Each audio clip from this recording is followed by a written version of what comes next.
What's going on, everybody? Games and Guitar here. I'm coming at you with a new Let's Play, Metal Gear Solid 3 Snake Eater. Alright. So, I don't know, what am I going to do here? I'll probably do load game. Record slot 1. Snake Eater completed.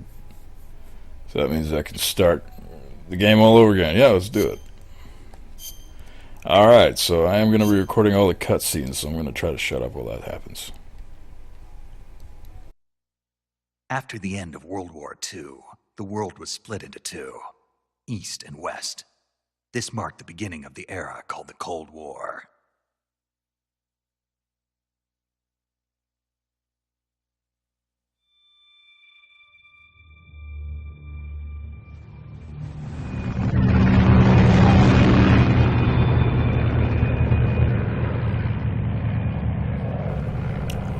Freaking game is awesome. Easily my favorite Metal Gear game. I started with this one because it's the beginning of the story. So why would you not want to start with this? This is where it all began, man. This is the shit right here. Freaking love this series. Who doesn't? Flying over Pakistan. Altitude 30,000 feet. Approaching Soviet airspace. 20 minutes to drop off. Commencing internal depressurization. Equipment check. Arm main parachute. All right. You ready to go? Drop zone still showing a high pressure mass. Cav okay. Good. We've got high visibility.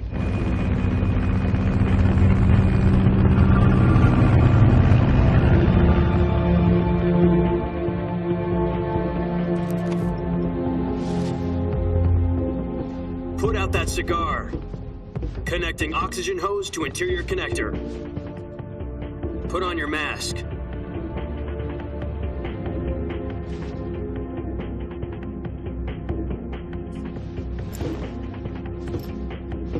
Does this panty waste know what he's doing? Approaching release point.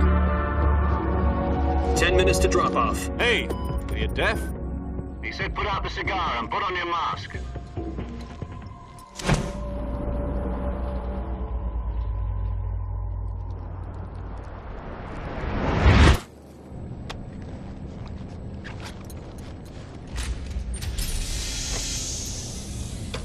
Depressurization complete. Checking oxygen supply. 6 minutes to drop off. Opening rear hatch.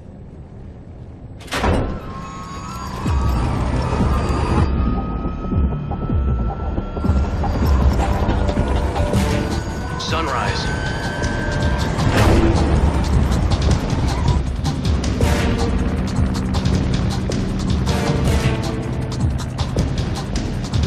External temperature minus 46 degrees Celsius.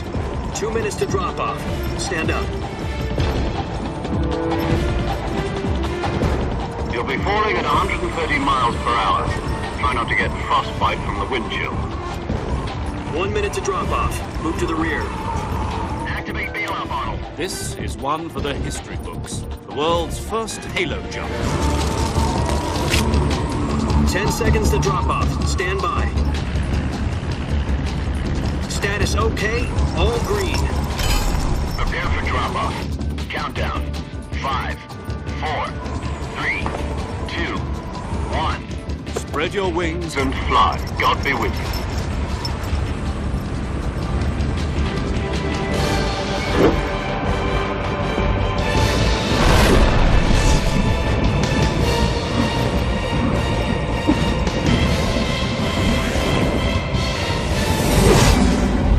I've gone skydiving before, and I shat my pants the whole way down, so he's probably just... Well, he's big boss, so... Probably just another day in the park for him. Jack, I've got some important news. The head of the CIA has finally given us the green light for the Virtuous Mission. Virtual Mission? No, the Virtuous Mission. The future of our Fox unit depends on it. If it succeeds, we'll be officially organized into a unit. Virtuous Mission? Sounds like some kind of initiation ritual. Don't get cocky. This isn't a training op. Right. So what exactly is this wonderful mission? Well, about 2 years ago, a certain Soviet scientist requested asylum in the West through one of our moles. His name is Nikolai Stepanovich Sokolov. He's head of the OKB-754 Design Bureau, one of the Soviets' top-secret weapon research facilities, and the East's foremost expert on weapons development. Sokolov? Isn't he that famous rocket scientist? The very same. On April the 12th, 1961, the Soviets achieved the first manned spaceflight in history. The Earth was blue, but there was no God. Well spoken. The rocket that carried Yuri Gagarin into orbit was the A-1, known as the Vostok rocket.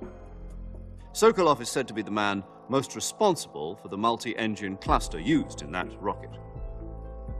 After Gagarin's flight, Sokolov left rocket development to become the head of the newly established Design Bureau. From a lowly technician to head of a design bureau, that's quite a success story, so why do you want to defect? It seems he'd become afraid of his own creations. Afraid? Call it a crisis of conscience. And for that, he left his country and his family behind and went over the fence? Not exactly. One of his conditions was that his family was also to be taken safely to the West. We used a mole to get the family out first and succeeded in sneaking Sokolov over the Berlin Wall shortly afterwards. I was the one who conducted the operation. The security on the eastern side was still full of holes back then. Then what? We got Sokolov over in one piece, but the whole ordeal had left him exhausted, and we checked him into a hospital in West Berlin. It took him 2 weeks and more than 600 miles to get from the research facility in the Soviet Union to Berlin. He was in no condition to say anything coherent. And it was only a week later that we had something much bigger on our hands. The Cuban Missile Crisis. October the 16th, 1962, President Kennedy received word that the Soviets were in the process of deploying intermediate-range ballistic missiles in Cuba. The President demanded that the Soviets dismantle and remove the missiles. At the same time, he announced a naval blockade to prevent further missile shipments from reaching Cuba. But the Soviets didn't back down, instead placing their armed forces on secondary alert. Soviet transport ships carrying missiles continued on course towards Cuba. US and Soviet forces went on alert for an all-out nuclear war. Frantic negotiations were conducted through the UN's Emergency Security Council and unofficial channels to end the hair-trigger standoff. Finally, on October the 28th, the Soviet Union agreed to remove its missiles from Cuba. And so the world avoided a nuclear holocaust. But in order to get the Soviets to pull their missiles out, we had to make a deal. You mean the one where the US agreed to remove its IRBMs from Turkey? No. The Jupiter IRBMs deployed in Turkey were obsolete, and we were going to get rid of them anyway. They had no strategic value whatsoever to either the US or the Russians. The Turkey deal was a ruse, a cover story that was fed to the other intelligence agencies around the world. So what did the Russians really want? Sokolov. They wanted us to return Sokolov. You mean the Soviets pulled out of Cuba just to get their hands on Sokolov? That's right. What the hell was he working on? At the time, we had no idea. We were running out of time. It was either give up Sokolov or risk full-scale nuclear war. In the end, we had no choice. President Kennedy gave in to Khrushchev's demand. The next day, I got Sokolov out of the hospital, handing him over to agents on the eastern side. Sokolov kept on screaming, "Save me," until he disappeared from my sight. Then a month ago, we received some new information from one of our moles. About Sokolov? Yes. He was taken back to the research facility and forced to continue working on the weapon in question under KGB supervision. What's more, it's on the verge of completion. So what kind of weapon is it? Something to do with space rockets? No, missiles. Same technology.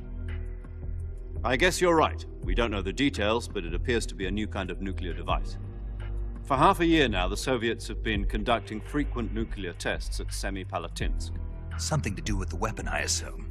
We're talking about a secret weapon so big that Khrushchev was ready to pull out of Cuba to get it back. Is Sokolov still in the facility? No. According to our intelligence, he's in Selino-Yask, a place in the mountains about 3 miles to the west that's known as the Virgin Cliffs. The Virgin Cliffs.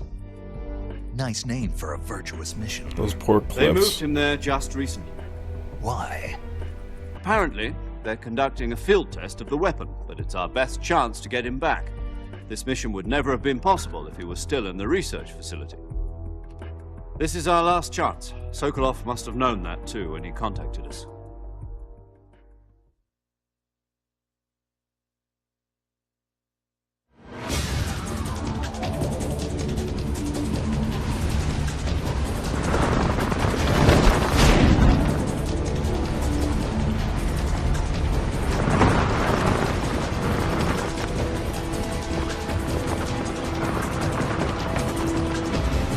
I have to shit my pants all over the freaking place right now.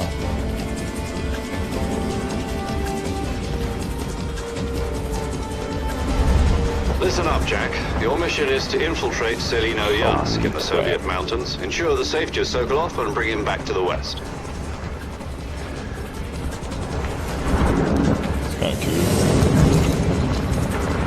If we don't get Sokolov back before that weapon is complete, we'll be facing a major crisis. The clock is ticking.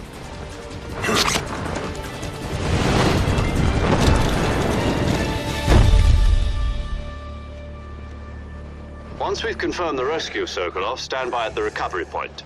A recovery balloon will be dropped at that point. Helium will be pumped into the balloon to inflate it. The process takes about 20 minutes. Once it's complete, the gunship's arm will latch onto the balloon and pull it up. The Fulton surface-to-air recovery system. I'm familiar with the theory. Take it easy. It's been combat-proven. Do you think Sokolov is up to it? The shock will be less than during a parachute jump, and the arm can handle up to 500 pounds. So you're planning on going over the border in a single combat talent? She's equipped with 2 6-barrel 20mm Vulcan cannons, as well as 2 40mm machine guns. Sounds like she could hold her own against a battalion of tanks. Even with the fuel in the reserve tank, we're facing a 4-hour time limit. If all goes well, it shouldn't take more than a few hours. Home in time for dinner. But if anything goes wrong, you'll be eating dinner, breakfast, and all the rest of your meals in the jungle.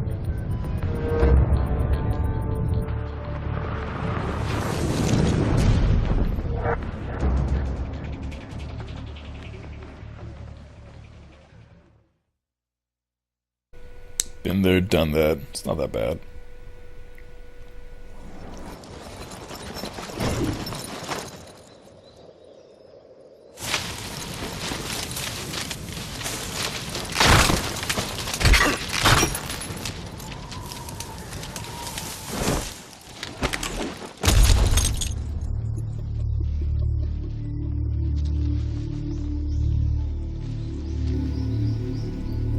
That's exactly how I look after I've just successfully taken a great shit.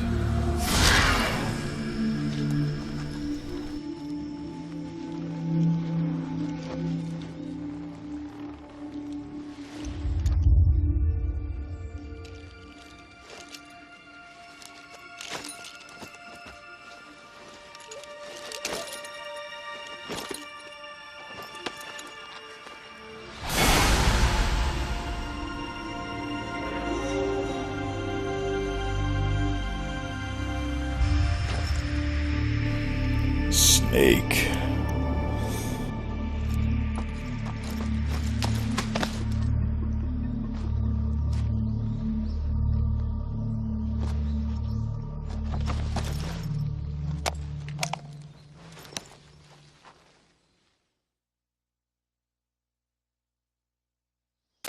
Do you copy? You're already in enemy territory, and somebody might be listening in. From here on out, we'll be using code names to refer to each other. Your code name for this mission will be Naked Snake.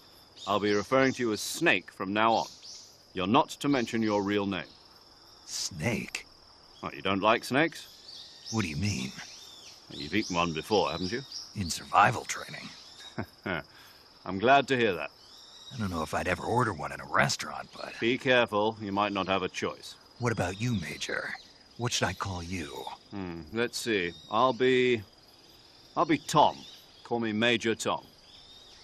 This will be a sneaking mission. You must not be seen by the enemy. You must leave no trace of your presence. Is that clear? This kind of infiltration is the Fox unit's speciality. In other words, weapons and equipment are procured on site.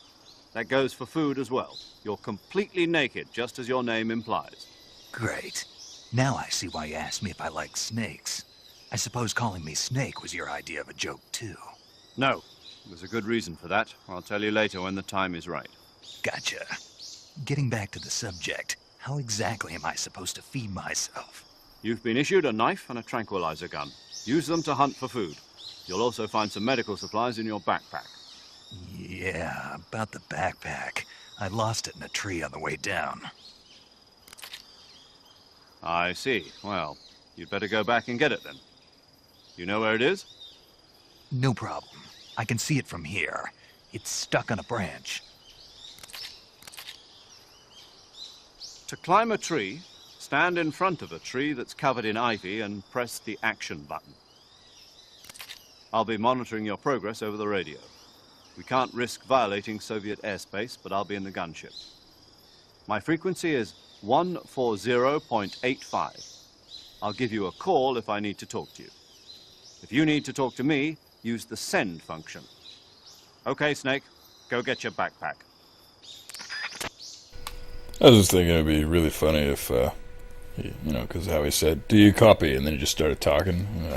If I was Snake, I would have been like, "Oh, okay, it's working now. You go ahead and say what you need to say." That'd be funny. Then he'd have to repeat everything he just said. So this is Metal Gear Solid 3. And, it's freaking awesome. So you can cycle through weapons right now. I got a calorimeter and a knife. Yeah. And now I just killed a mushroom. Yeah. That's what this game is. It's pretty much all you do in this game. You just run around, you stab mushrooms. So, I'm just kidding. I'm sure most of you have played this game before.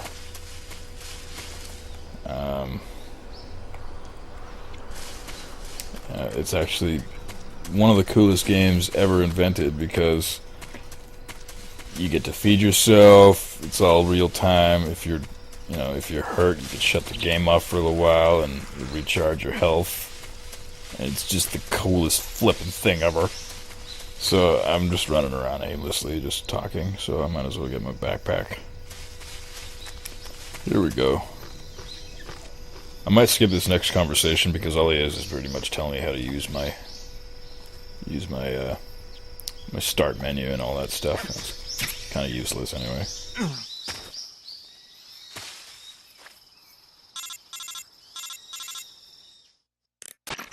I see you've retrieved your backpack, Snake. Oh, okay, this isn't it. To equip a weapon, it's necessary to take it out of your backpack. In the survival viewer, choose Weapon from the backpack. Your available weapons will be displayed in a window in the upper left. From that list, choose the weapon you want to equip and press the Enter button. For other equipped items, just do the same thing from Item. Got it. Use the survival viewer backpack. Yep, that's right. Survival is fundamental to this mission. After you've been out in the field for a while, your stamina will start to drop. If your stamina gets too low, it'll affect your performance. You won't be able to shoot accurately, for example, and your wounds won't heal as smoothly. Keep an eye on your stamina so you don't run out. To recover lost stamina, you can hunt for local flora and fauna. You can use either your tranquilizer gun or your knife to hunt. My only weapon is a Mark 22 Hush Puppy tranquilizer gun? That's right. It's been fitted with its own suppressor. However, the suppressor will deteriorate every time you fire. Once its durability reaches 0, the noise suppression effect will be gone. So don't get too trigger-happy with it. The suppressor's durability is shown in the icon. Any weapons and equipment beyond what you're carrying now, you'll have to find as you go. I have to find my own weapons and equipment? Whose crazy idea was this anyway? Solo covert actions are standard Fox operating procedure. You can't leave any traces of your presence. No weapons, equipment, footprints, sweat, or bodily wastes. The same goes for bullets and cartridges, too. Has to carry his Your poo? presence in enemy territory is already a violation of international conventions of warfare. There aren't supposed to be any American soldiers in Russia. It could spark an international incident. You can't let anyone see you. You can't let the enemy know you're there. This is a stealth mission. You're a ghost, Snake, in every sense of the word. And there'll be no rescue if you're captured. The military and US government will deny any involvement in the affair. Then I'll just have to take care of myself, huh? I'm afraid so. You've been given a fake death pill for that purpose. SIS guidelines stipulate that soldiers on covert ops like this one be issued a potassium cyanide capsule. Tape it to your body so you can take it when you need to. How generous of you. Use it if you're taken prisoner by the enemy. It'll send you into a state of false death for a short time. Fooling them into thinking that I'm really dead. So how do I come back to life? Just take the revival pill. You mean that thing they put in my tooth before the mission? That's the one. But be careful. If you remain in a state of false death for too long, nothing will be able to bring you back. Remember that. I'll keep it in mind. You said this was a solo mission, right? Right. I guess that means I can't count on any reinforcements. Correct. The mission rests entirely in your hands. A real one-man army. Relax. There's a support team ready to back you up over the radio. Who? I'll introduce them to you. This time, survival is of utmost importance. The first member of the support team will be in charge of monitoring your physical condition, acting as a medic, so to speak, as well as recording your mission data. She's a member of Fox as well, and she's here on the gunship with me. She? Hello, Snake. I'm paramedic. Nice to meet you. Paramedic. As in a medic who comes in by parachute. Aren't you going to tell me your real name? Are you going to tell me yours, Mr. Snake? My name, huh? It's John Doe. And they call you Jack for short. You're a regular Captain Nemo. A name means nothing on the battlefield. After a week, no one has a name. What's your name? Jane Doe. Very funny. They're married. I wasn't joking, but I'll tell you my name only if you manage to make it back alive. My frequency is 145.73. She's also in charge of recording your mission data. Whenever you want to save, send a message over the reserved save frequency, 140.96. So saving lets me record my mission data. That's right. It also records the state of your health. Good to know. There's one more person I want to introduce you to, Snake. Huh? Speaking of snakes, you remember the boss, don't you? A legendary soldier and your mentor. Actually, it was the boss that got the DCI's authorization in the first place. She's going to be serving as Fox's mission advisor. The boss is? She also helped me plan this mission. She and I were at SAS together. Jack, is that you? How many years has it been? Boss? That's right. It's me. Oh. Talk to me. Let me hear your voice. It's been 5 years, 72 days, and 18 hours. You've lost weight. You can tell just by the sound of my voice. Of course I can. I know all about you. Really? Well, I don't know anything about you. What's that supposed to mean? Why'd you disappear on me all of a sudden? I was on a top-secret mission. Hmm. You didn't need me anymore. But there were still so many things I wanted you to teach me. No, I taught you everything you needed to know about fighting techniques. I taught you all I could. The rest you needed to learn on your own. Techniques, sure. But what about how to think like a soldier? How to think like a soldier? I can't teach you that. A soldier needs to be strong in spirit, body, and technique. And the only thing you can learn from someone else is technique. In fact, technique doesn't even matter. What's most important is spirit. Spirit and body are like two sides of a single coin. They're the same thing. I can't teach you how to think. You'll just have to figure it out for yourself.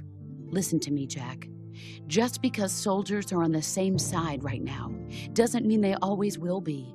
Having personal feelings about your comrades is one of the worst sins you can commit. Politics determine who you face on the battlefield.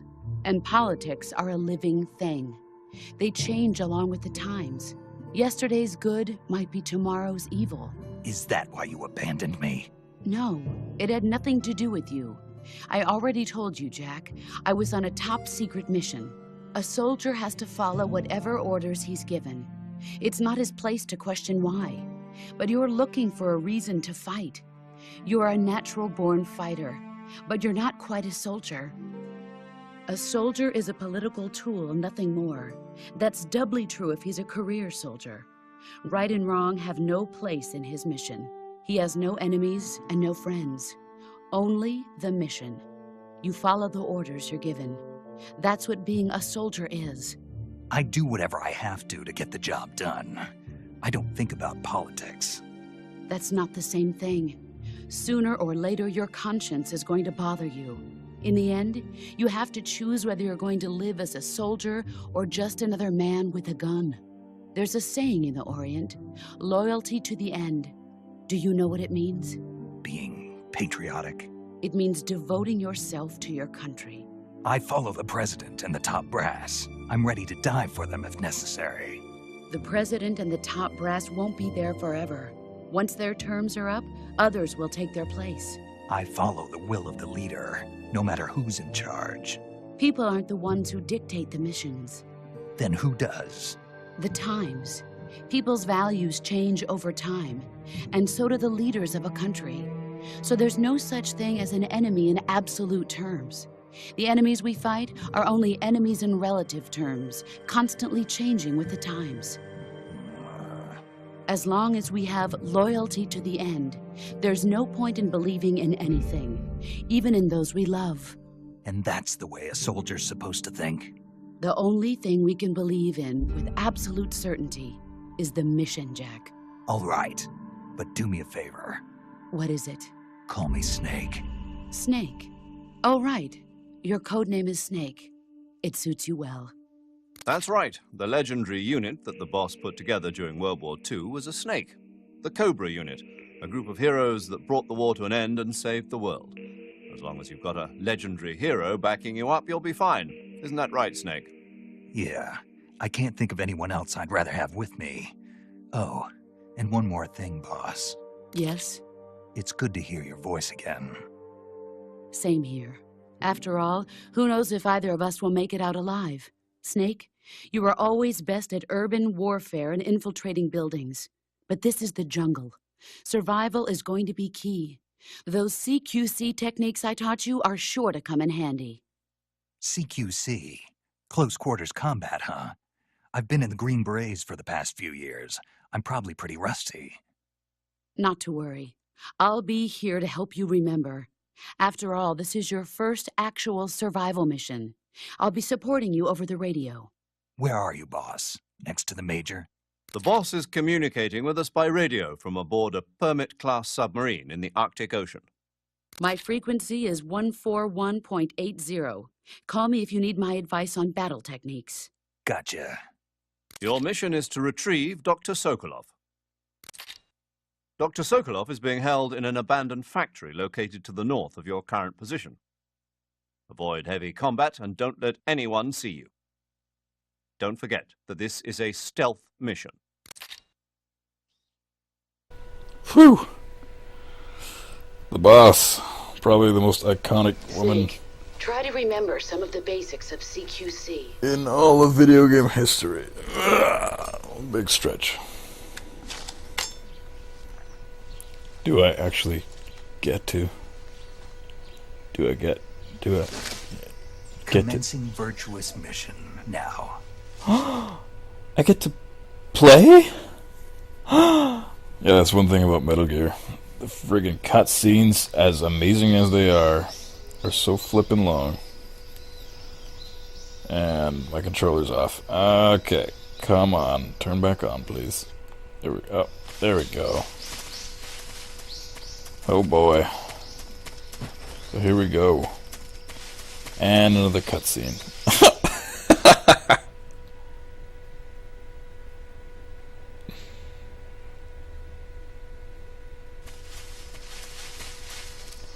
Okay, well that wasn't so bad, but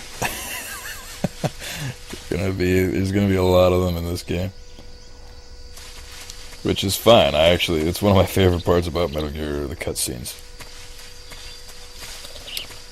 So, alright, let's see what we got here.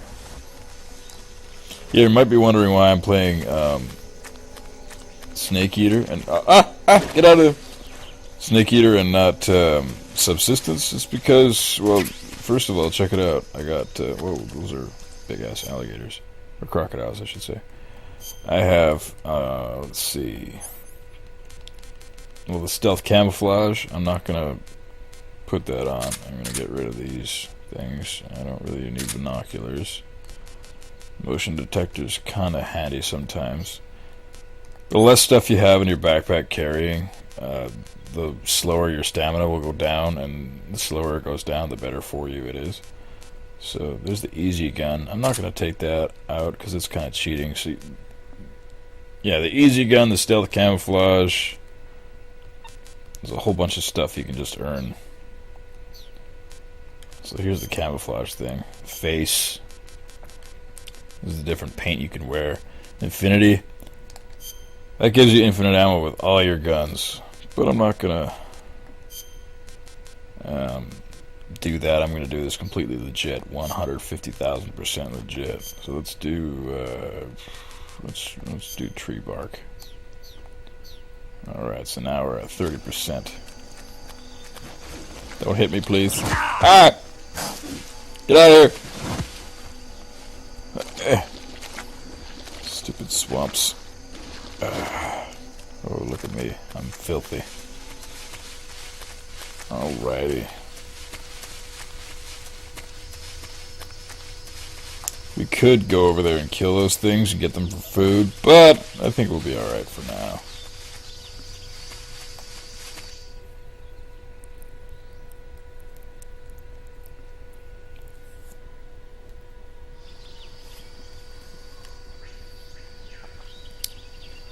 And another cutscene. This game sure has an extra long amount of gameplay, doesn't it? No, it doesn't.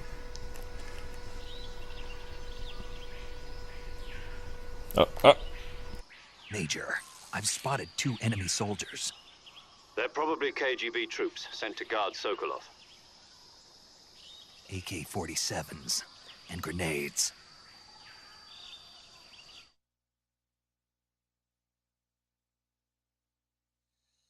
Snake, your presence in Soviet territory is already a violation of international law. You can't let the Kremlin find out that the CIA and the American government are involved. Contact with the enemy is strictly prohibited. Don't engage them in battle either. This is a stealth mission. Got that? The Major is right. The point of this mission is to sneak through the jungle without being seen. The success of the mission depends on how well you use your camouflage. Change your camouflage by selecting Camouflage from the Survival Viewer. The Uniform option lets you pick your uniform, while the Face option lets you change your face paint. Choosing camouflage that blends in with your surroundings will help you conceal yourself more effectively. Also, don't forget that anything that moves will stand out in the jungle. If you just stand up and run around like an idiot, you're bound to be spotted. But if you crawl instead, you should be able to sneak by without being noticed. You can see how effective your camouflage is by looking at the Camo Index. The Camo Index shows how well your current camouflage blends in with the surrounding area. The higher the value, the harder you are to spot, and vice versa. The key is to make yourself one with nature. Keep that in mind as you go along, okay? Okay.